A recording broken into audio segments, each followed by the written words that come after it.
Good morning and welcome to Tulane University. It is my pleasure to introduce our next session, From Moonshot to Market, the Case of Breakthrough Technologies. If time allows at the end of the session, the panel will take questions submitted by the audience. To submit a question, please scan the QR code to my left, located on the screen. Please be sure to silence your cell phones. Let's now enjoy the conversation. And please join me in a warm welcome to our moderator, Kimberly Gramm. Good morning. All right, is that loud enough? Let's see, let's scooch over here. Good morning, everyone, and happy Friday in New Orleans. Welcome. I'm gonna kick us off, get us oriented to our conversation today and introduce our wonderful guest speaker. I'm looking forward to our conversation. I hope you've been enjoying the Tulane Future of Energy Forum these past couple of days. I know I've had some really great conversations and heard lots of great information around energy, so I'm looking forward to today's talk. All right, so let's kick this off. The projected increase of global energy demand in the future will require not only continued reliance on traditional energy sources to support deep electrification process, our economies and societies, but also the development of new uncharted energy technologies. Breakthrough technologies, moonshots, can therefore be a valuable part of the solution to the energy trilemma, one in which all sides of the problem, affordability, security, and sustainability, are taken into account. And that's why today's conversation matters, because it's not just about the science.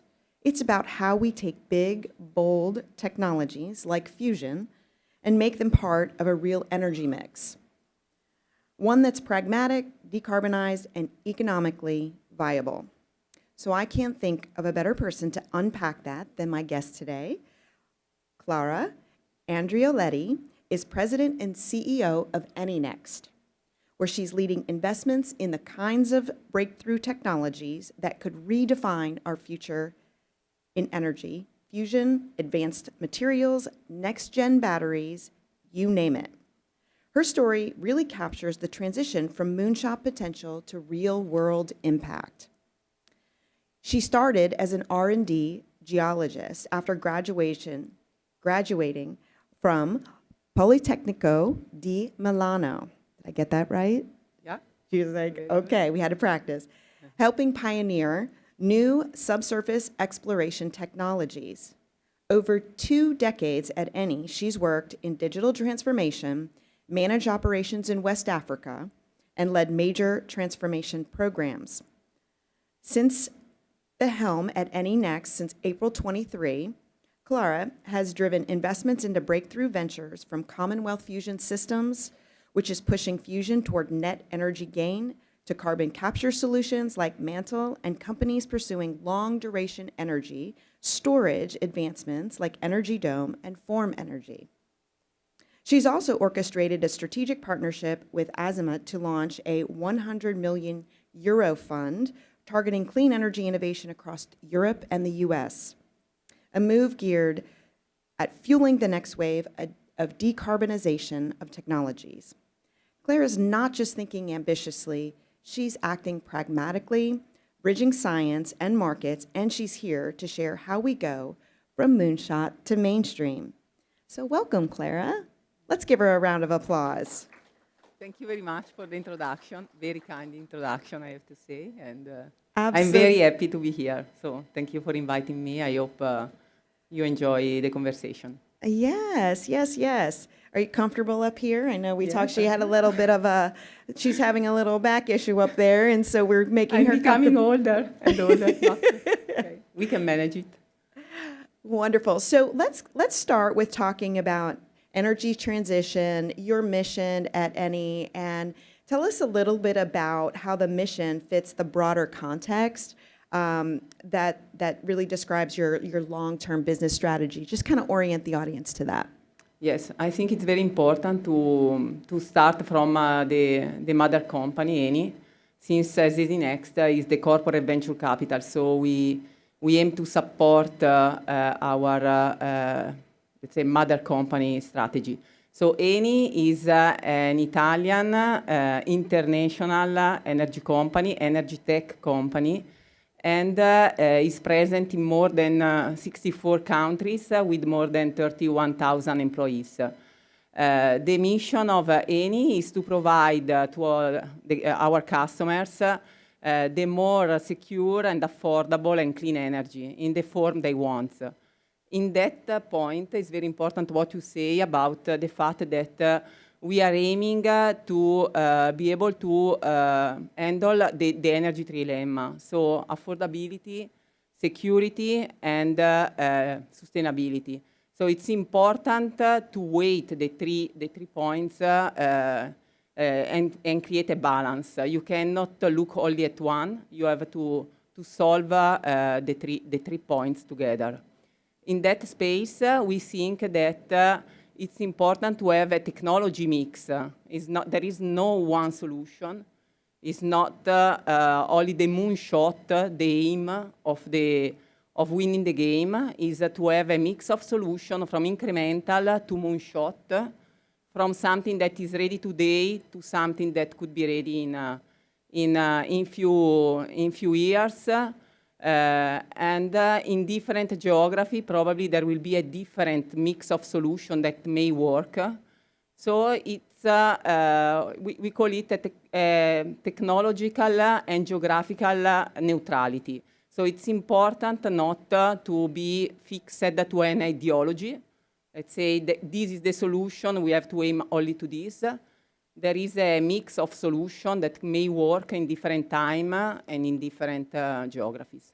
So this is setting the stage why Eni Next and why Eni is looking at innovation in a very open way. So we innovate internally. We have internal R&D in the headquarters, but we are also open to do partnership with university, with startup, to have a venture capital. We have a venture builder. We have also accelerator. So the point is to enable innovation. We need innovation. We need more technologies, not only one or two, but more technologies, and to be able to create also the synergies that are necessary. And in that, then I want also to speak about the satellite model. So if you have only a technology that may work, but you are not able to create synergies with something that already works in the energy space, you don't have the strength to make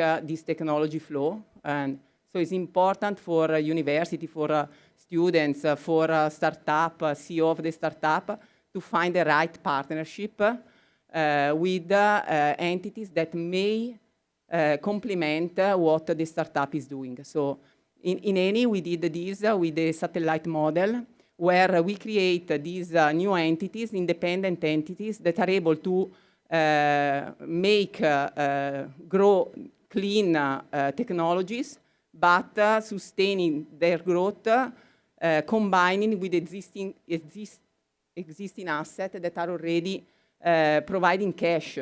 In this way, you are able to attract capital from investors, and you are able to make this new technology take the stage and grow. And so we did this with our Plenitude, for example, that is the renewable satellite of Eni.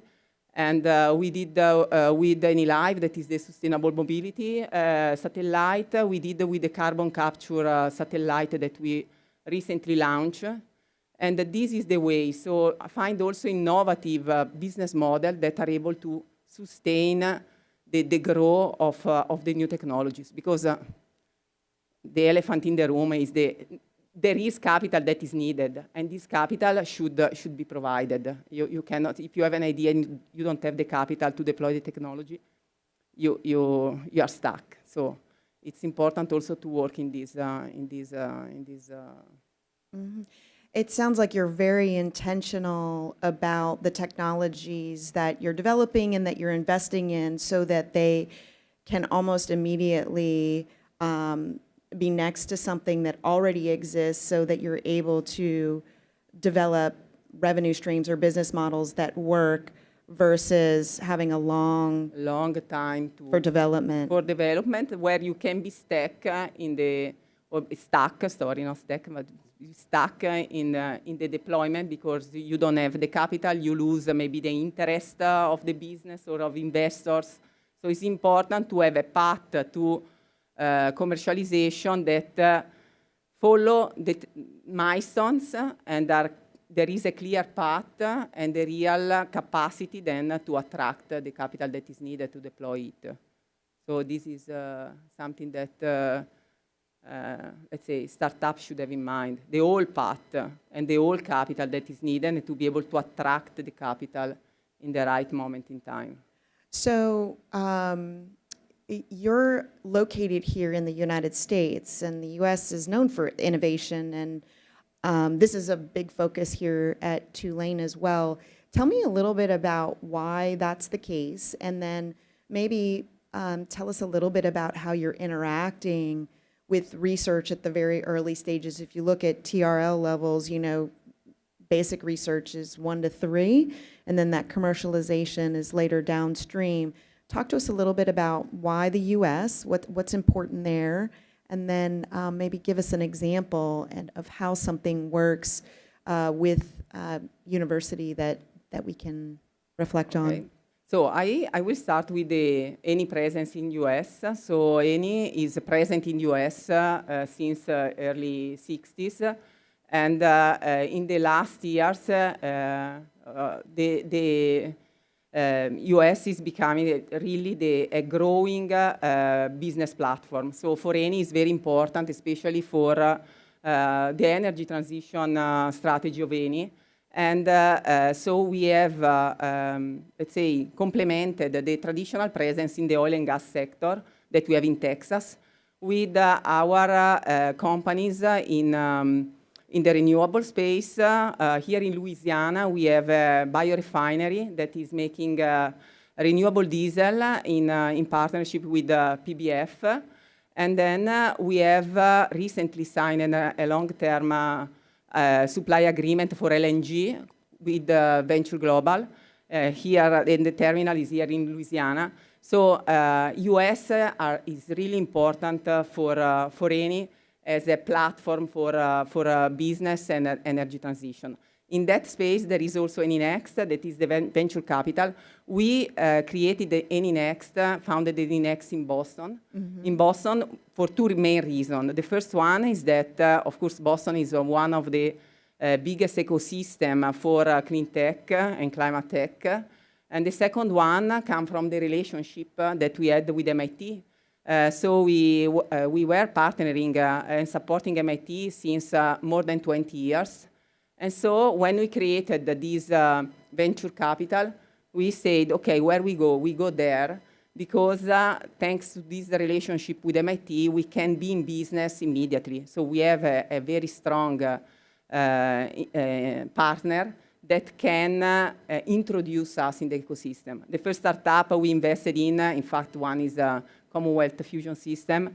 So the company of Fusion, the leader of Fusion, is coming from spun out from MIT. The second one, again, from MIT is for energy, long-duration energy storage. So we started this journey in venture capital thanks to the relationship with the universities. So this is really important. We have a relationship also with the Rice Alliance in Houston, Texas, so, and in many other universities in the world. And I think it's really the starting point of the universities. And it's important that companies that has experience in the business, in the energy sector, are able to communicate and to create some partnership. And I hope also we can do something with the Tulane University. Yeah, that's our takeaway, a partnership with Eni Next. All right, so this is great. So you have, so you're the leader and you're doing some investment calculus all the time, leading your effort. Talk to us a little bit about your investment thesis and maybe a little bit about your portfolio mix and how you think about that. So yes, so as said, we are a corporate venture capital. So for us, let's say, the basics is, of course, invest in startup where we see a financial return, we can see, let's say, a potentiality.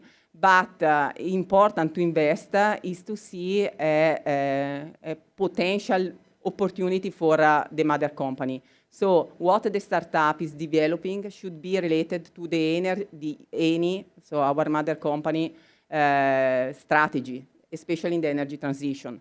So we are investing specifically in the energy transition domain. And we see coming back to what I was saying before, we see each opportunity not as a single opportunity, but we look at the opportunity as a portfolio. So we want to create optionality. Of course, we don't have the crystal ball, so we don't know what is happening in 5 years, 10 years. Everything is really linked to also geopolitics. We see from many things that we cannot control. The point is to have optionalities, so to have a portfolio that we know, because we have the knowledge on technology, we have a strong knowledge in the markets and in the energy sector. We know that the basics are there, and so we know they can work, but we know that in order to make them work, something should happen. So to have optionality and to be able to grab the right opportunity at the right time. So this is the point. So when we think to an investment, one single investment is put inside the portfolio, and we look, so where are the gaps, and we search also the opportunity in order to have a portfolio, not only one single initiative. So success metrics, what do those look like for you?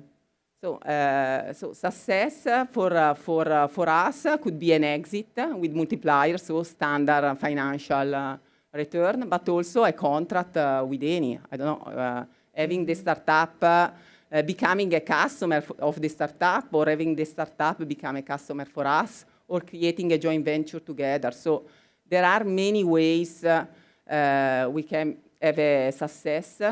We can also have a joint patent or joint development. So there are many ways, not only one. And, but I think the most important thing is what is the unsuccess. So unsuccess is not if the startup is not making success. This is something that we know, it may happen. The point is if the unsuccess is due to the fact that we have not done something with the startup, so we were not able to support them in the right way. So, and this is a bit what you know, I was in the upstream sector, so I come from exploration. And I see exploration in oil and gas very similar to exploration in the startup ecosystem. So the important thing is to learn from failure. We listened this also in some panels of yesterday. The point is to understand why and to avoid to redo the same mistakes. So to learn something from the failure. So this is the other point.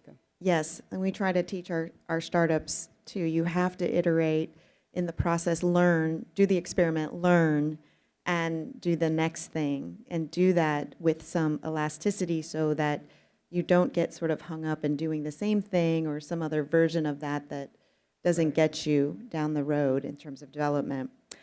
We're going to talk a little bit about technological alignment, and I'd like for you to reflect why the current moment is right for Moonshot. So I think that also so it could happen that you have a breakthrough innovation from scratch in an experiment that was not meant to happen. But usually when there is an urgency, so there is the need, the real need of something, is there that human ingenuity act.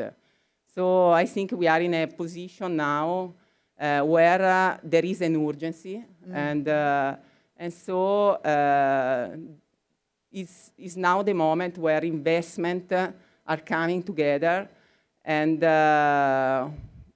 we need policymakers that are supporting, we need industries, we need financial institutions, and these come together when there is an urgency. So I think that now it's clear that we need some moonshot to happen, and we have to all together to push for it, because scientists alone cannot solve the problem.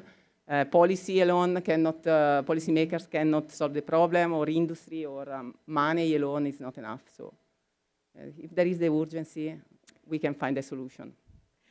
So you said the word fusion.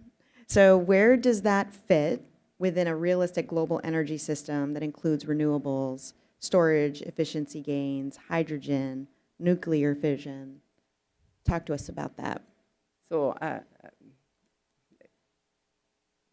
have many things to say about this point. So the first thing is that also in the past, what we learned from the past is that there is always need for energy. And each time a new source of energy was discovered, this was an addition and never a substitution. And with the AI now, we are even more in this situation. So in a growing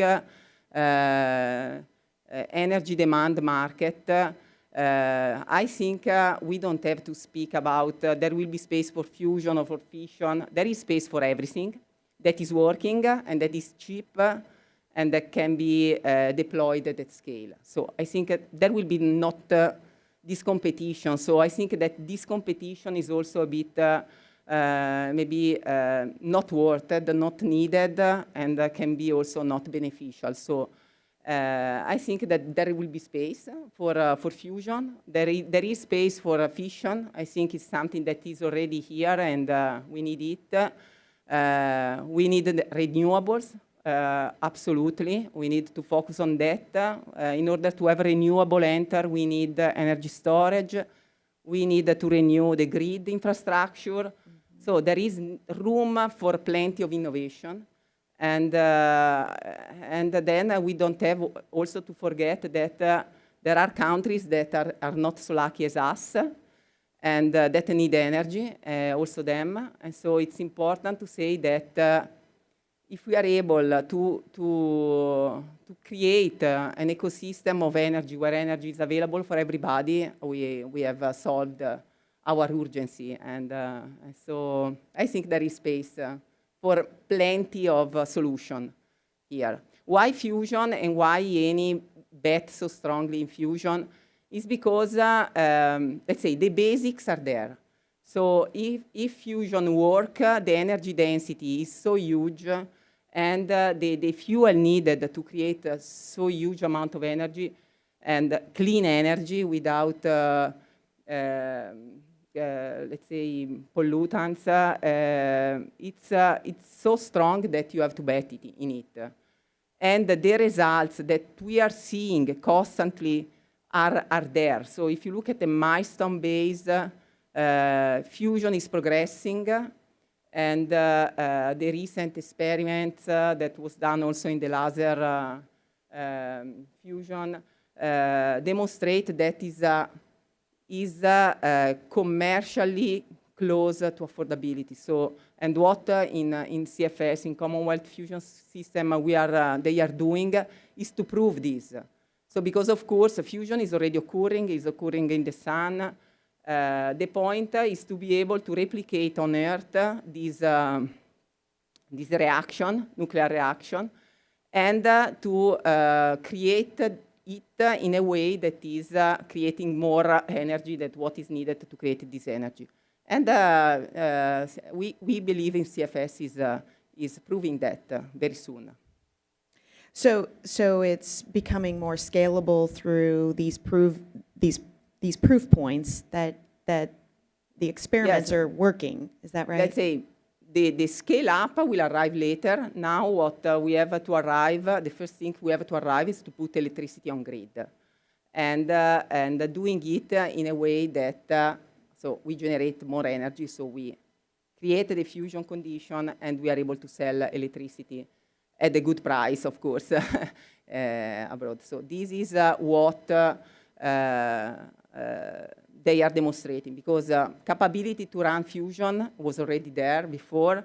There were some breakthrough innovation that were done in between. For example, high temperature superconducting magnets. They this innovation was able to reduce the dimension of the machine, and so the cost of the machine, and the capability of the machine to be able to produce an energy like a power plant, a gas power plant, a normal gas power plant, let's say. So, in addition, let's talk about quantum computing and advanced simulation and AI. You mentioned that a moment ago. How are they aiding fusion design and optimization and system integration? Yes, so let's say the AI is helping fusion because, of course, there is energy demand. So this is the easy part. So this growing need for clean energy is making this hyperscaling hungry for clean energy and quindi willing to invest in such technology. That is important. This is the first part. The second part is that to have fusion that then is able to scale, we need other incremental innovation. I would say more engineering innovation, like being able to run the plant, having so AI that is supporting the discovery of new materials, because of course fusion has the need to have innovative materials able to handle this fusion condition, the machine in operation, and the maintenance part. So there is a lot of work that is ongoing, and that may create other opportunities for investing in that space. In that space, in fact, we invested also in a startup for material discovery. So there are, so with the fusion, there are also a lot of an ecosystem that is creative, that is being creating both in the supply chain, but also in the space of enabling fusion to scale. And this is coming, and there are a lot of startups that are starting working on that. Excellent. So let's switch gears and talk a little bit about policy. And my first question around this is, what types of policy frameworks, incentives, regulation, the different de-risking mechanisms are essential to accelerate the plan to market? So I think both. So we need a policymaker that at the right time put in place the right instruments. So it was the case for the fusion, for example, because so in order to also for a startup to be able to do a pilot or to start building the first plant, there should be the possibility to do that. So the regulators that are allowing it, and I think there was a great job done by U.S. government in that space, for example. But of course, this is not enough. When usually in the venture capital or in the startup phases, there are two big valley of that. The other one is when there is the scale up, or when you are building the first plant and then you have to scale up.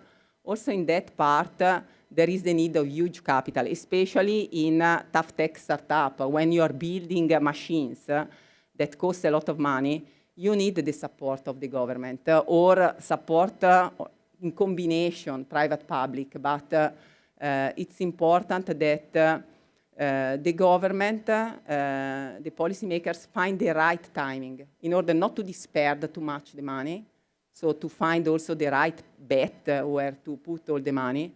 But, and so this timing is always important, but we need both regulation and incentives. Yeah, it sounds like we need policymakers to anticipate what the needs are early, to be able to nurture an environment early enough so that we can do experimentation and it can be ready on some scale. Is that right? Yes, it's right, but it's also important not to, should also be focused. So Yeah. it's like, okay, if you are, let's say, putting the seeds in a big field, okay, maybe you put some seeds. If you have, instead of making the plant grow, you cannot do it in all the field. So that there should be some balanced way where different ways with different amount of money, they go in different in different ways to the ecosystem. But for sure, there is the need of money also. So Right. incentives are something that are useful. They couldn't just go like, okay, like rain pouring everywhere. Right. Otherwise, it will be dispersed.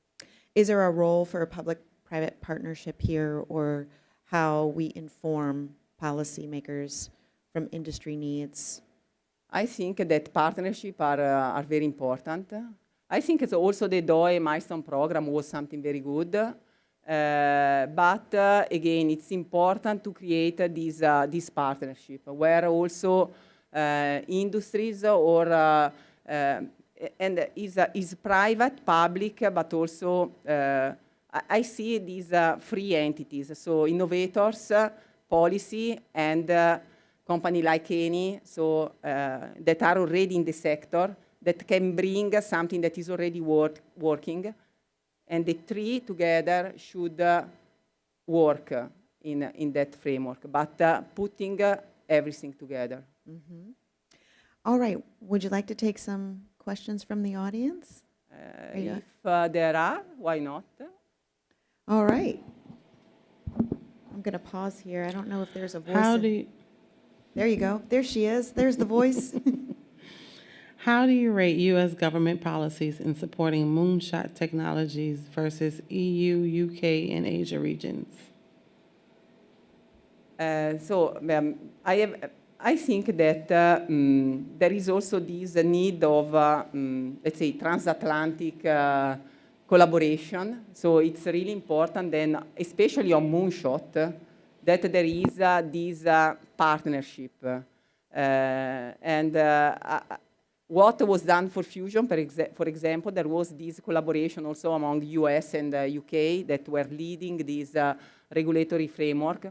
So it's absolutely important that there is an alignment among these on that, in that sense. Mm-hmm. So this is it's really important that there is also this collaboration among governments, different governments, especially for moonshots. What do you think is a realistic timeline for nuclear fusion? So I'm not, I have not the crystal ball. So and this is important because everybody says some dates and, okay, I think that... we can say we heard it here. Yes. So what I can say is that it's important now to demonstrate in a commercial size machine that we have the energy gain. And this is underway, for example, a Commonwealth fusion system, but there are other companies that are doing it. And this should be seen in few years, okay, from now. Then it will be a great success to me if in the first half of next decade we have the first power plant. From there, it will be needed a wave of incremental innovation to bring this power plant to scale in a commercial way. So I think that this is a reliable, let's say, timeline. But again, to arrive there, we need continuous support. We need to have policymakers, regulators, industry, support the scientists and engineering part in that path. What new technologies do you see as the most promising to come to market in the near term outside of carbon capture? So there are, I think that in carbon capture, as E&I, we think it's very important. So carbon capture and storage is a path that is needed for decarbonization. Okay, so let's say combining traditional fossil fuel with carbon capture. So today there are already some technology that is working for carbon capture. The point is that you are adding something to a process. So you are adding a cost. So everybody should know that the energy in that way will cost more, no matter what, because you cannot capture the carbon without spending money. If some startup come and say, I do carbon capture, and you are making money, this is not working. So this is the point. So we need to know that if we want to do carbon capture, our energy will cost more. Having said that, there are technologies that can reduce as much as possible this cost. And again, here the energy mix, there are different technologies that are better in terms of cost according to some condition. To the concentration of CO2, you can add amine, you can have membranes, you can have molten salt carbon capture. So there are different technologies that has a lower cost according to the condition in where you have to capture the CO2. So are there technology? Yes, we have a free startup in that space. We are also have some internal technology in CNI. So technology are already there. It's only a matter to know that they have a cost.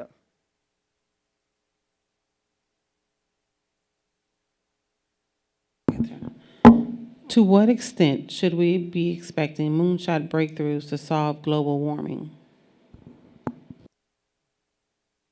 So, of course, if fusion will arrive, it will solve the problem. Okay, it depends on the scalability and on the timing. But the point is that we cannot wait and expect that fusion is happening or rely only one technology. We have to start acting now, trying to do our best to shift the let's say, or to move from the current minimum, where we are here, fossil fuels, to another minimum that is lower carbon. So they can solve, yes, but we cannot wait to act, waiting for this to come. So the point is we have to act in any case.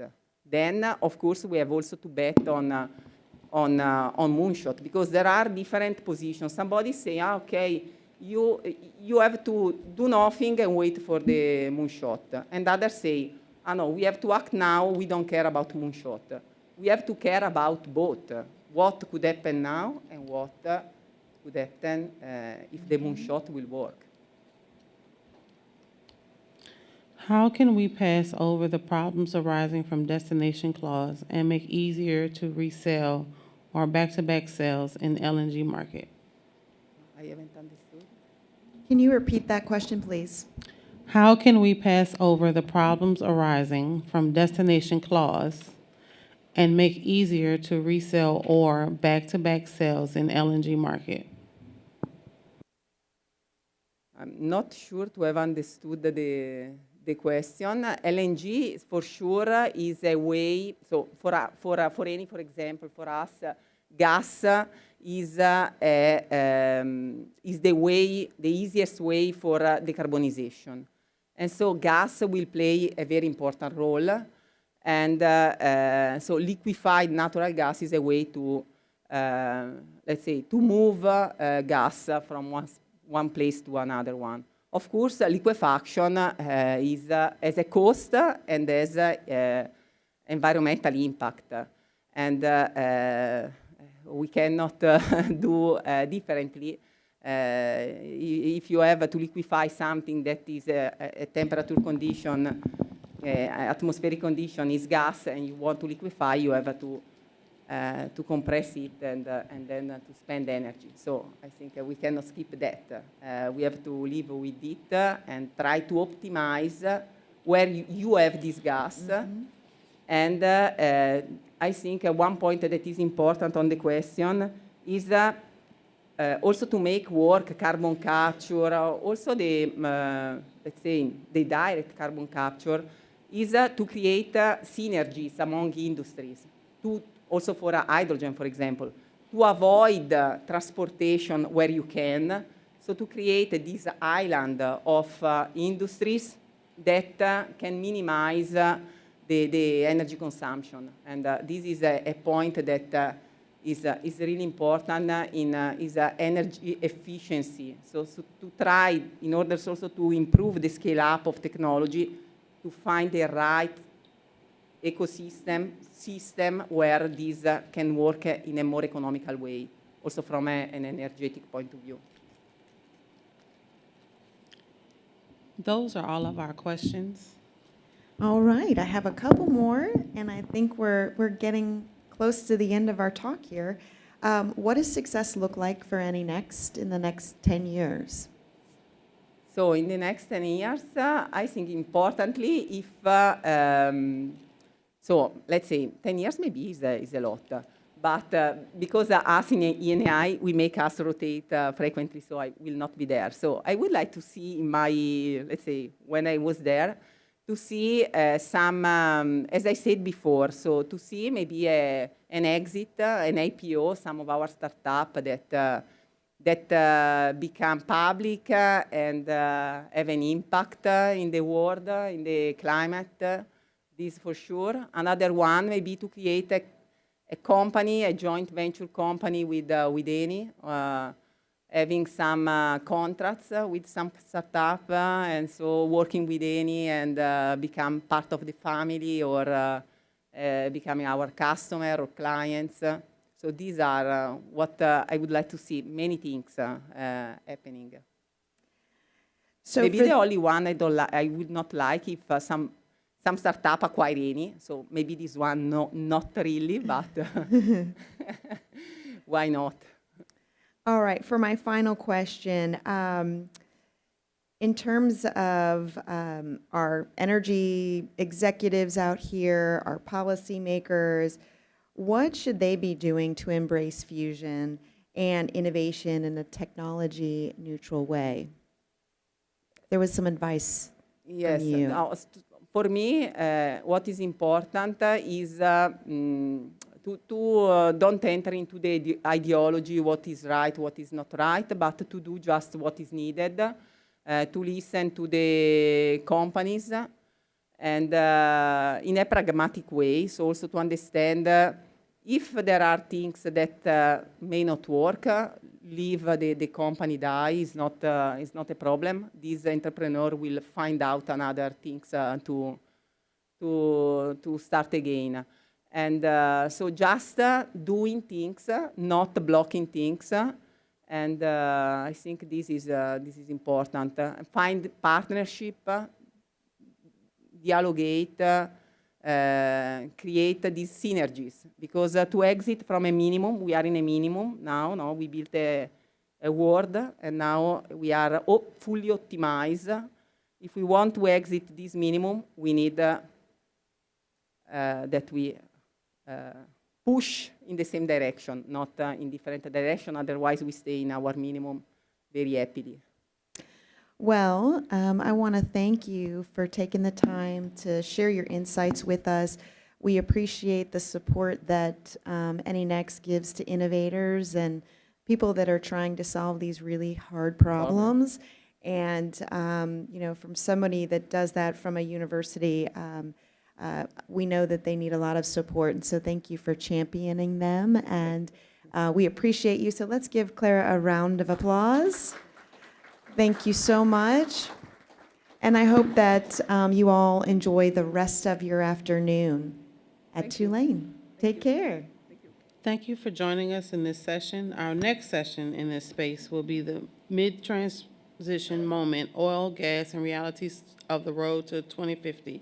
In a few moments. It starts at 11:15. Thank you.